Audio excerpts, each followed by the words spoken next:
మన సమస్యల్ని మనం ఎదుర్కోవాలండి. మన కోసం ఎవరు దిగి రారండి. ఇక్కడ వీధి తలుపులు తీయకూడదు. ఇంట్లో ఒక్కళ్ళే ఉన్నప్పుడు మొగాళ్ళు ఉన్నా సరే అసలే తీయకూడదు.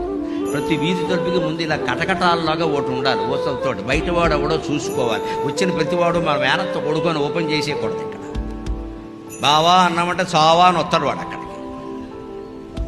అసలు ముందు చాలామందికి అలవాటు ఏమిటంటే ఆ వీధి తలుపు దగ్గరికి వెళ్ళమ్మా, ముఖ్యంగా మహిళలు చాలా జాగ్రత్తగా ఉండాలి. అసలు ముందు చెయ్యి అనుకోకుండా తాళం మీదకి వెళ్ళిపోతుంది. వెళ్ళకూడదు, చేతిలో కొట్టుకోవాలి. ఇలాగా తాళం మీదకి చెయ్యి అనకూడదు, దూరంగా ఉండమాటాడు. ఇంకా వాడెవరో తెలుసుకోకుండా తీసేయడం. లోపలికి వస్తారు, ఏదైనా చేస్తారు. వాడు కొరియర్ లేదు, ఇంకోటి లేదమ్మా, చంపేస్తున్నారు మనుషుల్ని. దానికి ధైర్యంగా ఏం చేయాలి? హాల్లో ఒక ఆయుధం పెట్టుకోవాలి, తప్పేం లేదు. ఆత్మరక్షణ కోసం ఏం చేసినా తప్పు లేదు, దానికి చట్టాలు ఉన్నాయి. ఊరికే పోలీసు కేసు పెడితే పని అవుతుంది ఇక్కడ.